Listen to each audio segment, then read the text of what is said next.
Hi, I'm Kermit, and I just got off lockdown down on the bottom, and now I'm up at the top. I'm doing a supply run.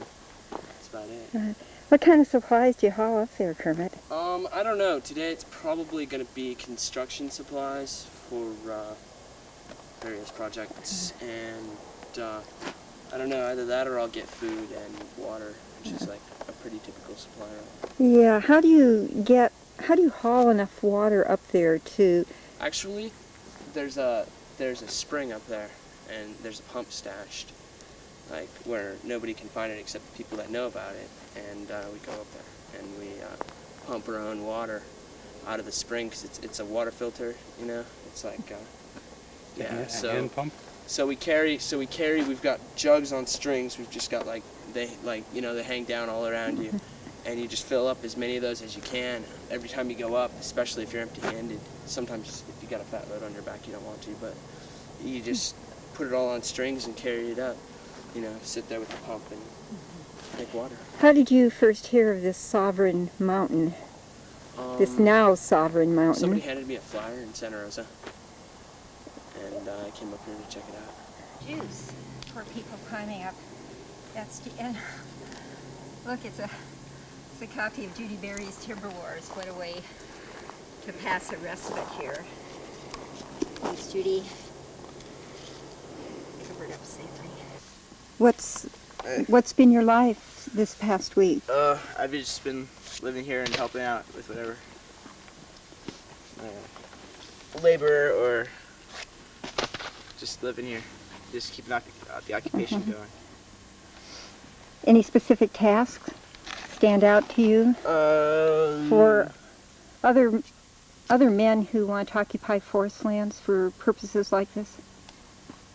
Any tasks? Mm-hmm. Such as, like, what do you mean, like?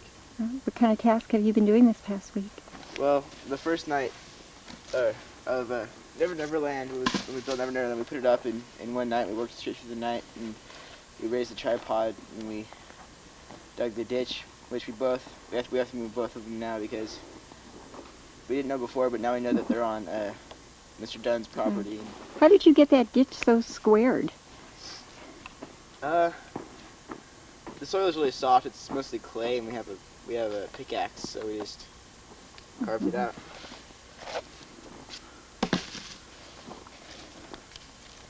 What have the nights been like here? Mostly dry and mostly cold, but there's been some nights where it dewed a lot, and there's been some nights where it rained. But otherwise, it's pretty cool. It's pretty hospitable. Not too many mosquitoes or anything like that. Mm-hmm.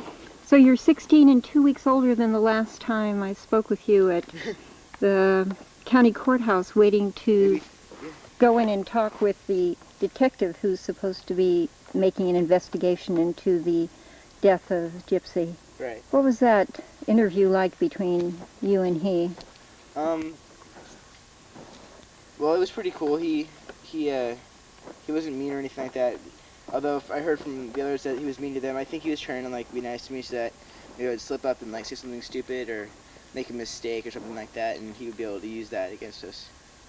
But other than that, he didn't really he answered pretty simple questions and stuff like that. It wasn't really that bad. Do you feel the tally of time? Do you feel yourself growing in any way? Is everything awaiting? I don't know. Kind of. Not really, though. I feel a little bit, but I don't know. Time is passing by really fast right now.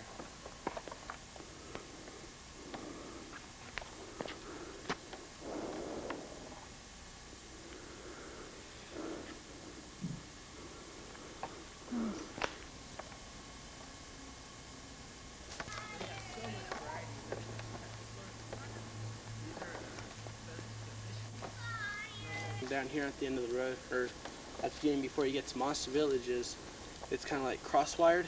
That way, if they try to bring ATCs, trucks, cats, if they try to basically move anything off the road, they're going to have to cut each one individually. Wow. And that takes a lot of time. Yeah. Because these are real thick cord, and they're not easily cut with bolt cutters or anything. So it makes it a real problem for vehicles to get up here. Are you moving the bipod here also? Is that the intention, or Yeah. is this a different? Is this a separate strategy? This is a separate strategy, all apart.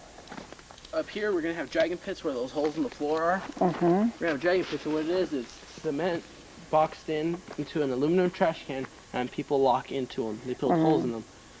And you can't break out the concrete when somebody's in them, because if you try to chisel them out, you might risk breaking the victim's wrists or arms or something, which a cop can't do, because that would be harm. Well, do you still have that kind of faith that they won't deliberately harm you? Well, they will. I've been pepper sprayed, pressure pointed to be restrained. I've been submitted into very, very uncomfortable positions. But at the top of the hill up here, we have a couple of cats and a thunderbird. I was locked up to the cat and the thunderbird, which is, say, about 100 feet up the thunderbird is. And we're in a lockbox, basically. We got one bar in between our legs, and we're locked into it. Why are you doing this? Because one of our carmans died up here, and nobody really cares, you know? The cops aren't doing anything about it, neither is PL. And, I mean, just look at the trees. Why wouldn't anybody want to do their part to save these trees? Plus, I'd feel too guilty if I wasn't up here. I don't want my baby to be raised with the fact that there's no trees out here. I mean, I want him to see what a beautiful thing this is. When you go up to the top of the hill, there's such a sight that's breathtaking. It's moving. And I want my children to be able to see that. Because if we don't do this, this place is going to be clear-cutted soon. I don't want to see that happen. Not only that, we have Gypsy to think about. I mean, he was a really good man.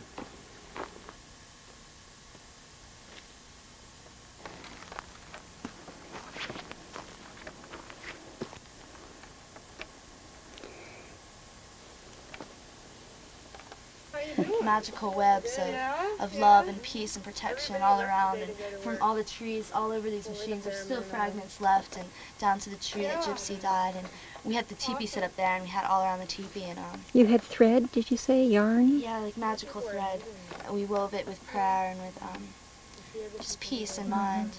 And What is it like? I mean, you're at the top.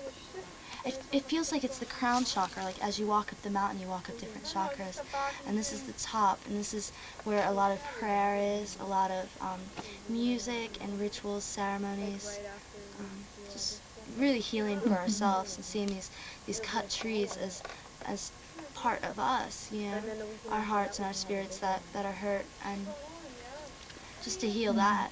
What is your forest name? What name have you taken? Allison. Allison. It's my birth Okay. name. How do you pray, Allison? What kind of prayer is drawn from you here?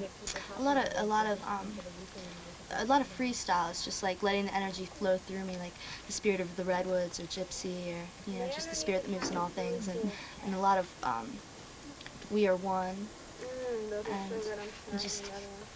just being in the moment, just being in the present, and just really enjoying all the joys and feeling it all. And if in the present, any kind of feeling comes up, to really feel it and empower it and put it in its place. What is beyond here? Beyond. Beyond here in that direction? In that direction is the clear cut where Gypsy died. And there's a lot of down trees. Yeah. I'm not. I'd be like, Have you been there? Uh, Tell me about it in the way you see it, the way you describe it. You just walk up, and it's a clear cut, and dead trees, and there's a couple altars there, and we went there on the full moon, and we had a fire pit, and we did a ritual. And, Last night was the full moon. yeah, we actually did the night before. It was pretty fun too. And